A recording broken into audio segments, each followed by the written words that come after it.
It's a gain of 11 yards that time, and it produces a new set of downs. Absolutely love the run right there. This guy's known for his quickness, but also for his speed, and he's able to get to the second level almost before you blink if you give him any type of blocking. Always talk about slot receivers, and they're usually known as quicker than fast. In this case, we've got a guy who's quick and fast, and he used it to great advantage. He's going to flip that out to the flat. It's complete. It'll go as a gain of 10 there, and that'll be good for a Jacksonville first down. I'm going to show my age here a little bit. We used to talk about running backs catching the ball as safety valves. Nowadays, they're a big part of the passing offense. Quit acting like you're so old. You're only 65. 2 yards on the pickup there. It'll be 2nd and 8. Partner, we know today's NFL is really built around the guy throwing the football. But these short runs, they still pay dividends because they can take their toll on a defense, and they can add up as the game goes along. You control the clock, you control the ball, and that way you often control the game. Shift together here from the D-line. The play clock's running down. They'll run it now out of the gun. And able to break one tackle, but then quickly brought down. But a nice little gain. It's a gain of 6, moves them to a manageable 3rd and 2 situation. This drive is turning into an extended one, and the guy carrying the ball, he's becoming more like a body blows guy. Every carry is putting some damage on the defense. So after a while, I'm not too sure how many guys are going to want to run up and tackle him. Alongside the former defensive back Charles Davis, I'm Brandon Gaudin. It's Jaguar football as we begin quarter number 2. And they're on the move here. They've got it 1st and 10. Offense walks to the line for play number 7 of the drive.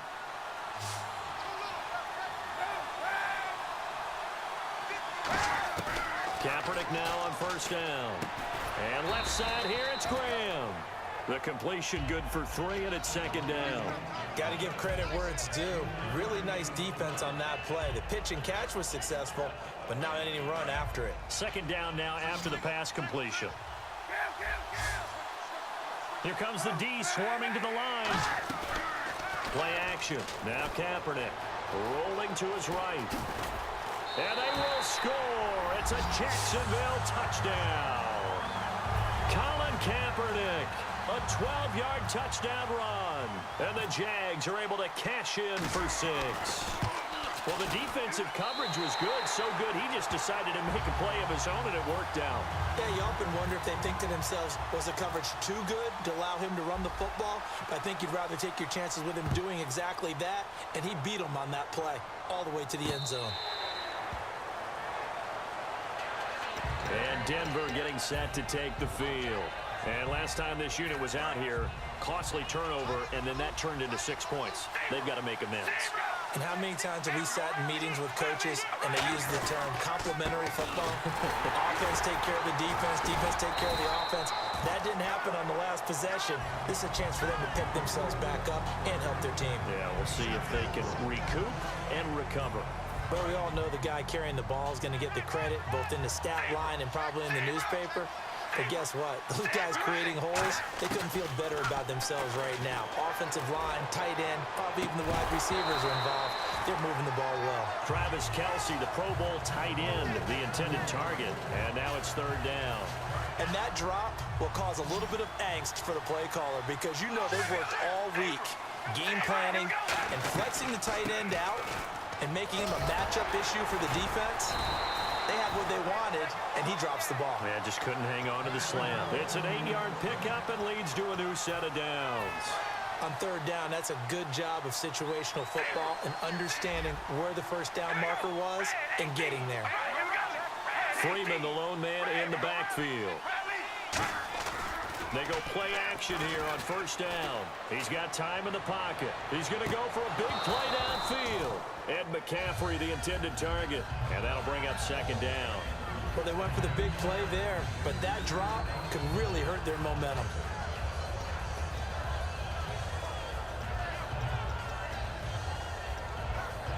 Second down following the incompletion.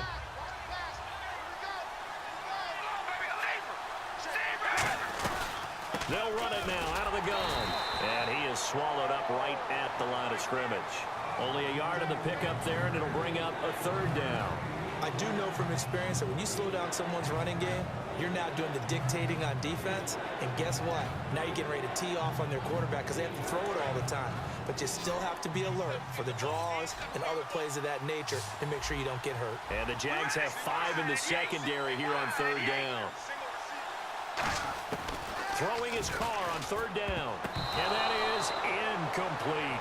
The days of knowing your assignment, dropping to it, and calling it a day, that's over with. Because now, when you drop into a zone, especially as a defensive back, you're seeing the play in front of you. So if a man wanders into your area, guess what? Now it goes from zone to man coverage in many cases. And in this particular play, able to see the play in front of him, react to it, and knock the ball away. Gotta like what you just saw there if you like zone defense. And out now comes Jacksonville as they get ready to go. That last drive, it was a good mix. Run, pass, defense on their toes. And what really helps out in a big way is when you're doing the run-pass mix and everything's working, that means that they're guessing wrong every time on defense. They think you're going to pass when you run and vice versa. I would continue that, and when they finally draw a bead on you, maybe you mix it up a little bit, a little play action and throw the ball. And will they maintain that balance? Time to find out. They fake the give. Now Kaepernick. On the right side, it's Hilton with a catch. And he'll be taken down, but not before he gets into enemy territory. Boy, the evolution of the game and how these guys on plays like that can get out of the pocket, keep plays alive, it just makes things so much harder for defenses. It really does, and we're talking about an era in the game where the quarterbacks are the most athletically gifted that we've seen in a bunch. I mean, when you talk about collectively, it's unbelievable. So their ability to move is practiced now. It's not necessarily, oh, he just took off and you guys figure it out. When he takes off, everyone knows where to go now. They know how to run routes, change things, make themselves presentable for the quarterback. That's a lot of time that they put in on it. It's not just your static 1, 2, 3. This is where the ball goes anymore. The connection made. It's Graham. We'll give him 10 yards on that one, and that'll earn him a fresh set of downs. There's a completion to the tight end, and I think that we're looking at something out of central casting, frankly. Absolutely. I mean, size, the hands. Speed. I mean, can flat out run. You put that whole package together, you light up the eyes of an offensive coordinator, don't you? And he is going to lose yardage here. That's going to go as a loss of 2, and it'll be second down. That play almost seemed like a baseball play. See ball, hit ball. But in this case, see guy with ball, tackle guy with ball. They run it here with Gordon. Now the Broncos are going to take a timeout. It's just their first, so they'll have 2 remaining here before we get to halftime. They got to get to the 23 here on third. They'll run it now out of the gun. And he will have the first before he's brought down right on the chalk of the 20. Now whistles come in. We're going to get a timeout here by the offense. So that means they're down to 1 remaining here as we head toward halftime. Looks like the defense in press coverage here.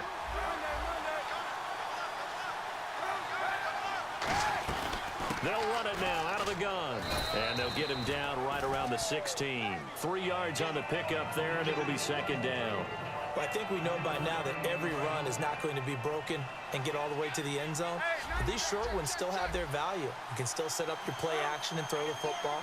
You control the clock because you have the ball and they don't. And often the physicality sets the tempo for the game. No gain on the play, and it's going to bring up a third down.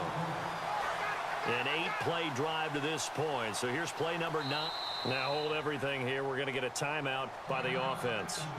And with halftime on the horizon, they'll be out of timeouts from here forward. So 3 seconds here remain in the half. On is the field goal unit to see about getting 3 points. This will be a 34-yard attempt. And the 10-year vet knocks it through the goalpost. That's it for the first half. 2 more quarters to go. We'll have plenty more to see after the break. Welcome back. Charles and I settled into the booth ready for quarter number 3. And how about this right out of the locker room? An onside kick attempt.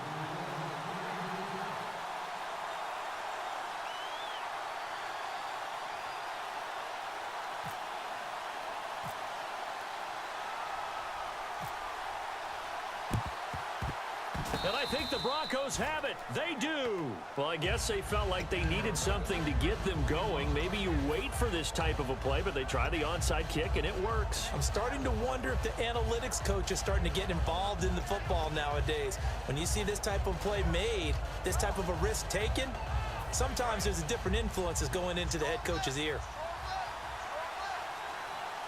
They come out here in the eye.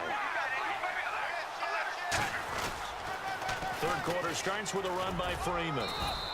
And nowhere really to go there. He'll take this up just shy of midfield. It's a pickup of 4, and it'll bring up second down.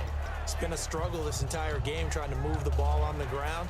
But every now and then you find a little chink in the armor, and that type of run right there lets them know that they can't stop every single run for almost no gain. Freeman, the lone man in the backfield. Here's Carr to throw. Got a man, and he hits him in stride. And he's brought down. Give him 12 yards on that one. It earns him a fresh set of downs. So much goes into a successful play, doesn't it? How about that play action there? Freezing the defense just enough to bring the tight end free downfield for the completion. One receiver left, 3 to the right. This is Freeman on 1st and 10. And he's going to fight his way forward here for a modest gain. It's a 6-yard pickup, and it gets him to 2nd and 4. And now it looks like they're going to be in the hurry-up. Frustrating for a defense, energizing for an offense. Finding a way. Nowhere to turn here, and he's going to go down. Back at about the 37-yard line. Man, he got in there so quickly, Charles. What could the offense have done to adjust and account for that? But what you're hoping is that you figure out and you see and get a clue that maybe there's going to be some pressure coming at you. And you change the blocking schemes. Maybe you go to max protection. The biggest one is maybe you bring your running back in to try and keep you clean. But in that case, that didn't happen. Zero accountability, and a sack resulted.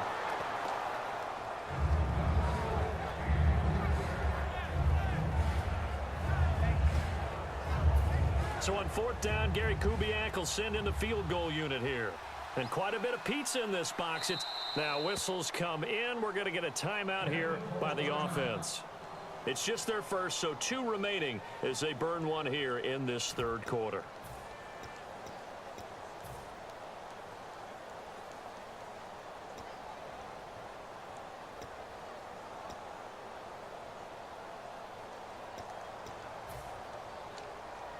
Still just the 3rd quarter, but they've got to make something happen. I think they know that. They're going for it on 4th. They'll go for it. It's Carr. It's caught. Nelson. And he carries this one all the way down to the 9. Well, they've been struggling in the passing game. Do you like the aggressiveness there? I mean, it worked on that play, but do you like it? I do, because a lot of the time you're struggling because your passing lanes are clogged. That usually happens when you're throwing the ball underneath. People start to press up on you. Push them deep. Find some space and open things up again. Being aggressive there, I think, will pay off for them. No gain on the play that time, and it sets up 2nd and goal. No gain on that run, and while the team is down, there's still time to come back and win the football game. If I'm the offensive coordinator, though, I've got to think about moving at a faster pace and maybe opening things up a little bit and throwing it a little bit more.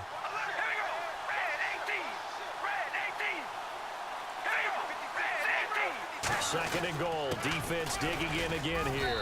And they'll get him down here at about the 5-yard line. Give him right around 4 on the carry. We'll see if they want to keep pounding here on 3rd and goal.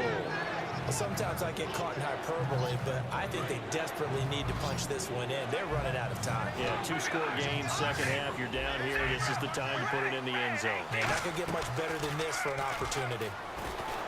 Throwing now is Carr. He'll buy some time right. He can run for it, and he will. Call it a 3-yard gain, and that will bring up an interesting decision here on 4th and goal. Well, partner, nothing comes open here, so he decides to escape out of there, and he doesn't pick up a first down, but he does gain additional yardage to set up a possible field goal attempt if they decide to go that route. I guess they figure they got to start taking some chances. Here's a big one in this 3rd quarter as he'll go for it on 4th down. Carr to throw for it on 4th down. Trying to fight his tight end, Kelsey, and it's intercepted. Picked off by Tony Jefferson. And they'll have the football, but